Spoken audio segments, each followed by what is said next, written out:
Hey everybody, Strangers123 here with another replay of ranked analysis. We're looking at UFR Vescolt, or I guess it'd be Vescor. Not sure about French pronunciations here, my bad, but it's an EU server game, I guess, because, well, UFR, they are a very top-end EU competitive clan, and this is a ranked battle with the Enterprise, and we're actually running AP bombs. You can see that in the bottom right, bottom center right here. AP bombs, which is kind of unfortunate because the only German battleship is here. So, in this kind of a situation, HE bombs would actually have been a lot more useful overall. But, like, that's kind of just the trade and the decision you make with playing an Enterprise. Regardless, I'm not going to spoil you the result of this game, and you can see we are using the big map to do commands here, which has a tendency to break replays, so, you know, if any parts of this game breaks, it breaks, I guess. Not much I can do about it. So I want to press D for stats. Speaking of stats, looks like Vesco has not checked up the stats of the enemy carrier. I mean, I've already watched this a few times trying to get this stupid map thingy to work, but it seems to work all right now. Okay, now it's broken again. Wargaming, billets, whatever. Okay. I just hope it works, but whatever. The only stats really the stats that you wanted to check, if you're going to go check and rank the stats of the opponent aircraft carrier, is average aircraft kills in his aircraft carriers, compare that to your own, average ship kills per game, and this is probably the most important one, especially in games that are rather destroyer heavy. Higher amounts of ship kills and lower damage means higher attack rates against destroyers and successful attack rates against destroyers. This is important. And then, of course, there's the average damage. You know, high damage, low kills means more battleship focus. High kills, less damage means more destroyer focus. Higher planes overall means, you know, the guy is going to be paying more attention to his fighters and whatnot. Anyways, it looks like we're playing by the Fada school of carrier gameplay. It looks like we're yeah, there you go. And we're trying to do the... we're trying to get a strafe off. However, the opponent aircraft carrier does get the strafings off first. We do some really funky side strafings on top of it. So both carriers just end up just bleeding a bunch of planes for a bunch of freaking ridiculous looking strafings. Very well predicted the second squad tag into. So we're actually we should be able to kick up some additional planes here, but like it's still just equal trading. And we've used the F to take off stuff. So we're finally getting our strike planes going. Normally at the start of the game, the moment your fighters start taking off, like both of them are cycled up, you can just like go 4, 5, 6, 7, move, and they'll immediately fly somewhere you want them. We lose another plane into disengaged strafe here, so we're going to ensure that the squadron over there is killed. So now we can just bleed down this remaining enemy fighter squadron. Oh, we put a counter strafe on the retreat path because he doesn't want to take the engagement. Are we able to catch it? Yes, we are. 2 planes shot down, 1 remaining, so that's a victory for us in the air. However, we're not really going to be able to effectively defend against those enemy torpedo bombers coming in. However, our team is reasonably in decent position, so we just need to get our torpedo bombers, in my opinion, up into position. Don't worry, those are my icons. Get the torpedo bombers up into position, hit an enemy destroyer, and eliminate it, and we are in a very good, well, we're off to a great start here. The fighter thingy doesn't really matter, because Enterprise just has so many planes. And in my opinion, it's, for the most part, it's better just to avoid getting into a early game fighter engagement. That way, we're going to be able to have our planes available for utility and to use them. And overall, fighters that are out of ammo basically means that at this point, the opponent aircraft carrier is going to get a strike, as we've reversed ourselves to basically to the border by now. So the enemy aircraft carrier is going to get a strike off, you know, and you can see he's going for the turrets. So there is that could indicate that he is using AP bombs, as we AP bomb this Atalal for a bunch of bloody overpens. And, well, let's see if we can see the health bleed of this turrets. Might break the replay a little bit. Looks like, yeah, I'm not actually sure if that was AT or AP bombs, but if the guy floats to death, we'll know it's that he is in fact running AP bombs. Our dive bombers are soaking up the attention of the float plane fighter, but we retreat path them home already, so they're not going to continue soaking up the attention of those of the float plane fighter. So if we're unlucky, the Atagos fighter could come online just on time to panic us, but we decide to commit the drop a little bit early and a little bit of an awkward angle, to be honest. But with the loss of the 1 extra plane on the squadron... Oh, no, we do actually pick up the kill. So that's a very good job there. Eliminated an enemy cruiser. That's a pickup for us. Although, of course, we're currently at a disadvantage because we've lost a Benson and they've lost an Atago. But we're going to spot this Luoyang, and hopefully the friendly team will be able to pick up some damage on this guy. And there we go. Hipper actually gets a detonation against a low HP target. So that's a very good riddance for us. Good work there with the spotting. Being on the border does mean that we take some time to decelerate. This is kind of the stuff. This is kind of the reason why I suggest doing headwind launchers. Although it's easier if you get the spawn over here, just go over there, because most team players go. Most teams on this side that I've experienced as yet, they seem to go to the alpha side of the map. Anyways, the fighters are airborne again. The enemy team's actually splitting up a little bit. They're obviously likely going out on the flank to look for better angles, which of course meant that if we had HE bombs, but you never know about the matchmaking overall. So, but if we had HE bombs, potentially we could have gone in and killed them off, depending on whether he's using a proper, a proper spec, if he's using AA or not, and of course if he's going to damage control party fires or not. And there you go, our turbot's now going down because he did take a good bunch of torpedoes from the opponent's aircraft carrier.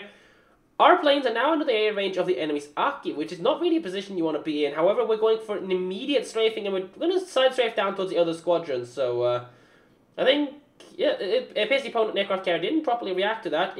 But we're still taking a bit of a bad trade over here, as he does the immediate strafing as well. We try to do for a counter strafe. The second strafing is unlikely to catch the target. Oh, the first one did actually pick up one plane, but we're still just sitting here. We're being incredibly aggressive with the planes, and we're going to bleed to the Akitsuki inside of the smoke screen. So I don't, in the end, think this is worth it. He gets the initial disengaged strafe, so we kill one of our own planes. But then another head-on strafe. So we're winning this despite being in the anti-aircraft range of the Akitsuki.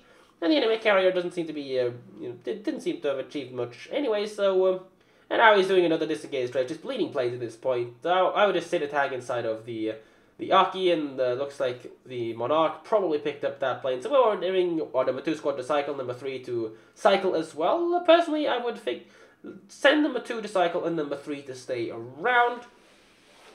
Unfortunately, our most damaged squadron is the number 2 squadron, and that is the high ammo squadron. But there you can see enemy fighters, strike planes even are online.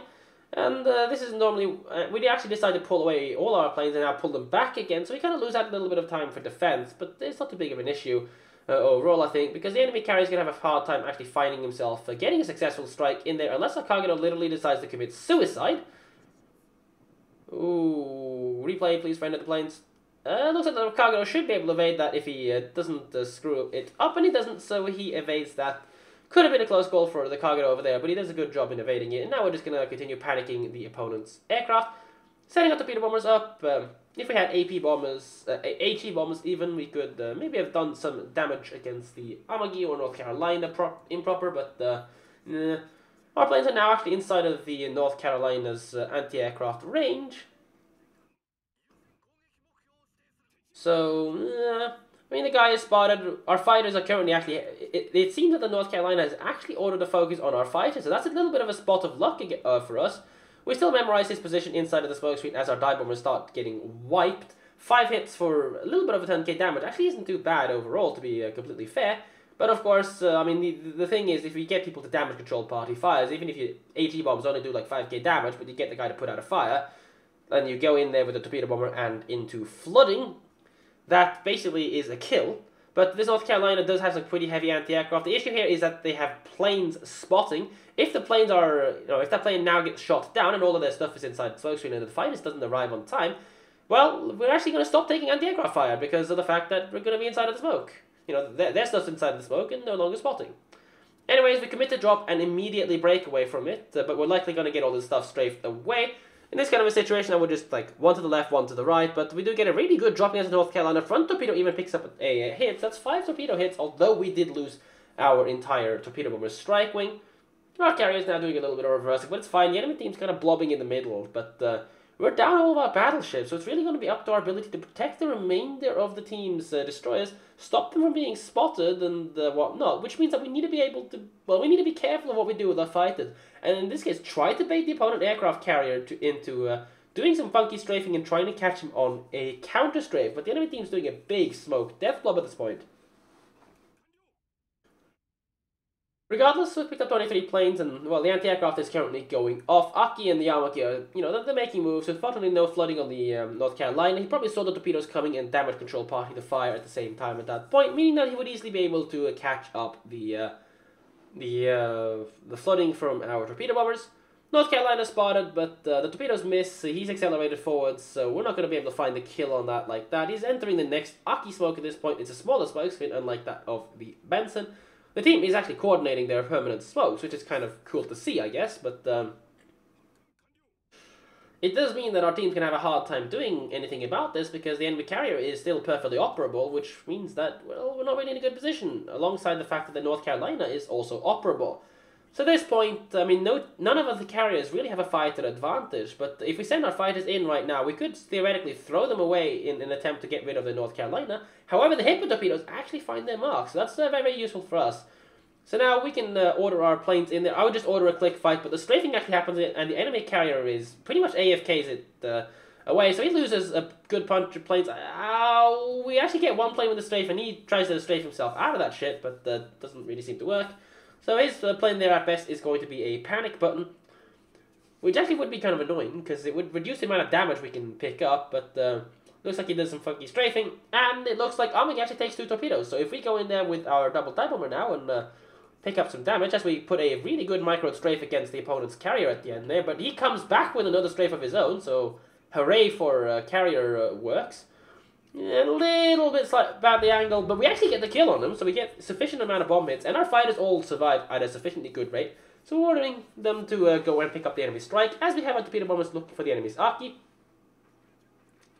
It's a very good target to go for. It is an Aki, it is incredibly annoying, and there's no guarantee our Kagero Z group can actually kill this guy from long range. And now we're just going to maybe leave our planes to spot the Benson. I would just kill off the Aki so that concentration can be put against the enemy's Benson. Dedicating one squadron from the side like this is very good. We should be able to pick up the kill. It is an Aki-Thuki. It's got incredibly bad maneuverability, and there you go. Aki's about to go down. So we can now send the remainder of our aircraft to go pick up the enemy's Benson, but we haven't microed our fighters at this point. We can see, I guess we're looking at them right now to see what we want to do with them. Typing in chat a little bit, I'd probably be more worried about microing the fighters, or at least trying to extract some of the planes that are up there. Although we do pick up some of the probably remaining of the enemy's strike planes. That's a bit of an unfortunate drop in my opinion. That's not really going to achieve anything. I probably would have waited, and I'm going to ignore those fighters. They're not really going to... We're also going for the attack to chase them, but I would have tried to save them up in this direction, considering he's being forced in this direction. Probably already spotted the Kagero torpedoes, or the aircraft spotting the Kagero torpedoes. So we could have come from here and tried to attack him from the side. But we're just going to strafe the enemy's remaining fighter. It's going to kill our own, and of course the enemy carrier reacted there, so it's a bit unfortunate. Ooh, it looks like the opponent carrier is trying to cycle home, and we actually get this strafing to commit. And this is one thing I don't like about the way the carrier UI and whatnot works. We do lose our Z, and at this point we're not actually supporting against the Benson, which is kind of, it's unfortunate at this point, because maybe if we had been able to kill the Benson, we could potentially have had the time to go in there and... well, you know, Cap B, time should have been available for that, but if we'd been supporting the Kagero, which unfortunately we did kind of just throw away some of the planes there, I would have personally tried to keep the fighters nearby the Kagero, and if the enemy carrier tries to make an attack, punish him for it by just strafing his strike planes. Regardless, we'll retreat pathing the dive bomber instead of going for the torpedo bombers. It was a last bit of ammo, and our fighters are not going to come online anytime soon to actually defend the Kagero, so...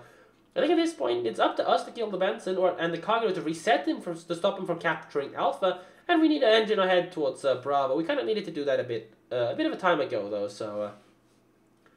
But we need this Kagero to be able to reset the capture on Alpha. I think he's actually able to enter the cap on time, but he's going to be spotted by the planes, so... That is kind of problematic, because our Kagero is low HP and whatnot. And, ooh, he's actually rather low HP. Kagero now into range for spotting him naturally inside of the smoke screen. Our planes need to get there really, really ASAP. Otherwise, this is going to be really, really nasty right now for us. But no way to defend the Kagero from the carrier. Kagero is engaging 700 health. We just basically need to hit them once with our AP. Dive bombers. Trying to line up a strike, I normally wouldn't recommend trying to do an AP bomber manual strike like that, but because the auto strike is just good enough. But we do actually pick up the kill, very, very good work by us. And now we need to chase the enemy aircraft carrier. If we'd moved our ship earlier, I mean, this is kind of a difficult thing to predict and whatnot, but if we'd moved our ship earlier, maybe we could have been in Bravo already, but we're out of torpedo bomber replacement, so we now need to get our tail in there and eliminate the enemy aircraft carrier. However, we've got an advantage against the opponent's carrier strike at this moment. His strike is currently up. He's doing some torpedo bomber strafing evasion, but this should basically kill off that squad. So that's GG. The enemy aircraft carrier is not going to be able to get us. So the question here, the only question that really remains is, can we get him? And that's the important question. Now, our torpedo bombers have been suffering actually 2 very unfortunate wipes earlier to a retreat path strafing that we just weren't able to evade. And I think we can safely ignore the torpedo bombers at this point and instead go chase down his dive bombers. But it looks like we don't have enough time to actually get ourselves into Bravo at this point. And the Enterprise is probably just going to have pressed T for defensive anti-aircraft already. So unless he's literally paying grand total 0 attention, he's not going to let us have a full torpedo bomber strike. Did he accidentally... Well, I drop a little bit closer than this, to be honest. I drop it right on top of him, like the second squadron, but did he actually mess up? And did he trigger his defensive earlier? But I don't know. However, we do get the flooding on him, but only 3 torpedo bomber hits, which is really, really unfortunate. If we had gotten the proper strike against him, I think potentially there would have been a good chance for us to be able to actually get the kill on him with the next strike, especially if we can just hammer him with our AP dive bombers.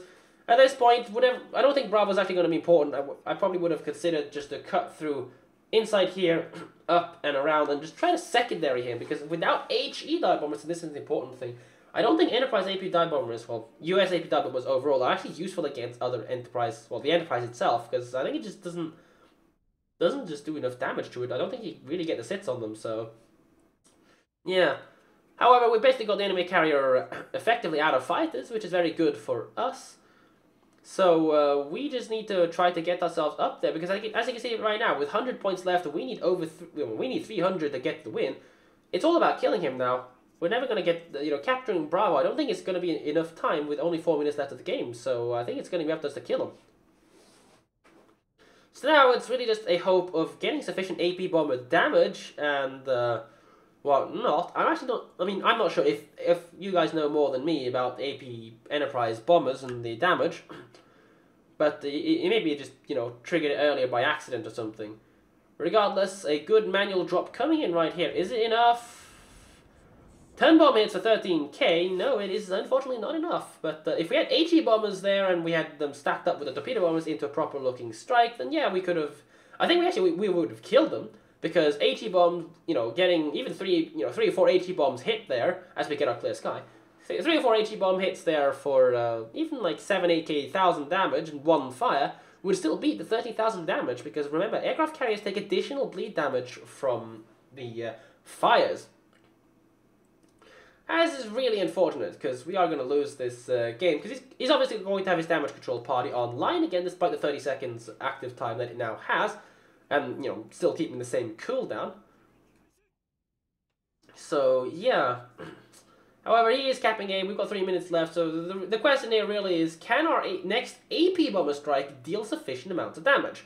And we need to get our carrier towards him as well, just to maximize the amount of times time we can actually get to strike. If we're lucky, I'm not sure. Because we're going to suffer some of these torpedo plane losses. Oops.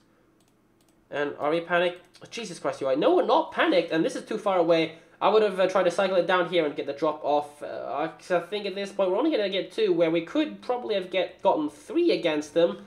And that could have been absolutely devastating. However, we should have a complete second torpedo bomber wing up. Fighter wing. No, Jesus Christ. AP dive bomber wing up. And if we had been moving our ship towards him to chase, I think maybe we would even have been able to get this last torpedo bomber airborne enough to actually hit him again. Now, if he doesn't have a defensive up, or if he has a defensive up, just use it now. It's a 2-minute duration, so there's no reason to use it now. But at least getting the reset, at this point, getting the reset wouldn't matter, because with 1 minute left and him in the cap, he's going to have more points than us at the end before we end this game. So, it really is all going to be up to this one last dive bomber strike, because the torpedo bombers are not going to come there on time, I think, even with the cycle and the drop time. We're now pretty much just feeding him additional fighters, but it doesn't really matter, I guess. And now let me see if we can select the dive bombers. The torpedo bombers now finally landing. I think they would have been basically down already if we had been closer. But we should have more than enough time for both of these dive bombers to arrive. So now it's all about getting absolutely certain that we get properly 100% behind him. I'd order the planes to fly over there. You can see we are microing number 7 squadron coming up behind him. He is turning. Oh, that's a little bit too far ahead, and he turned. Oh, unfortunately, only 3 overpens. We need to get 4 overpens this time. With this squadron, 3 is just not going to be enough. Pull it around here, get it around him. Now come along and click. There you go, much better aim this time. However, 3 planes left. Unfortunately, only 2 hits. We do, however, pick up a penetration, but that's just not enough, and they're going to take the points. No, it's really, really unfortunate. And 3, 2, 1, bam, we lose this game. Really, really sad. Well, a bit of a really, really unfortunate loss, but I think we're going to at least be able to save the star there. We can see 147,000 damage, 50 torpedo bomber hits, 58 planes shot down, 4 arc guy into high caliber, and a devastating strike against the Autolol. I think we did pick that up. Unfortunately, not our Kraken there, and a victory, which kind of does suck there. We are definitely top on the scoreboard in terms of the XP, although the hit becoming he had a chance to get there. He had 2 kills, but the damage we dealt against the enemy team definitely was good. Unfortunately, the Kagero could not actually knock out the Benson, so we had to waste an additional strike to get rid of the enemy's Enterprise there. And unfortunately, we just slightly mess up the first drop. Maybe if we'd gotten just 1 more hit there and aimed slightly further back, we could have got, or 1 penetration instead of 1 over penetration there, it would have been enough to get the kill on the Enterprise there. Although, I mean, I can't really criticize someone for using AP bombs instead of HE bombs in this kind of a situation. I don't know which rank this was. It doesn't really tell me here. But the thing is, though, the issue there is that you know, I don't really play that much rank myself. I don't think I've much more than like 15 games, and I'm still in the higher, you know, the lower rank bracket. So, you know, I'm in the 5 to 10 bracket myself right now. That I just have to put the time to play it, but. The issue there is pretty clear. It's just the fact that if there are a lot of German battleships, AP bombs are worth it. But overall, I think HE bombs are just going to be better because, you know, sure, they have the tendency to miss destroyers that AP bombs don't if you get a good drop. However, the HE bombs, in this, they can set fires, they'll kill anti-aircraft, they'll reduce your plane bleed. The HE bombers, you know, they can also, you know, break torpedoes on destroyers, they can break engines, they can break rudders, and all this can help in a destroyer versus destroyer fight. And also, if it breaks someone's engine and it doesn't damage controlled party, it's going to be easier for you to kill with your torpedo bombers. So this is very important for you as the carrier player itself, because it helps you massively in just getting rid of the targets you need to get rid of, because that's, at the end of the day, what matters. And of course, specifically in this situation here, the HE bombers would have been more useful against the Enterprise, but I'm sure you know this, you know. But yeah, hope you guys enjoyed this replay cast. A bit of a heartbreak there in the end, just missing like just short of 300 health to pick up this kill on the Enterprise and secure us the victory. But hey, you know, shit happens, and it is ranked. We didn't lose our star at least, so we don't actually lose progress, we just unfortunately didn't gain any. Anyways, I hope you guys enjoyed this. I'll catch you guys in the next one. I have a lot of replays. I really enjoy watching these. I really enjoy casting the games that you guys are sending in. And if you want to send them to replays.strangers103@gmail.com. But I've got so many replays right now, I'm kind of being forced to prioritize them. Unfortunately, if your replay isn't being featured, it just means I have too many. But hey, I'll try to get through them as much as I can. If I do find a downtime and, you know, people... Yeah, but yeah, you know, if I do find a downtime, I'll try to get through all the ones in the past as well, but unfortunately, just too many replays. I have to kind of pick up the ones that I think are important to pick up, and right now with the ranked season, I think I'm going to put a little bit more priority on the ranked replays. Anyways, take care, and I'll catch you guys in the next one.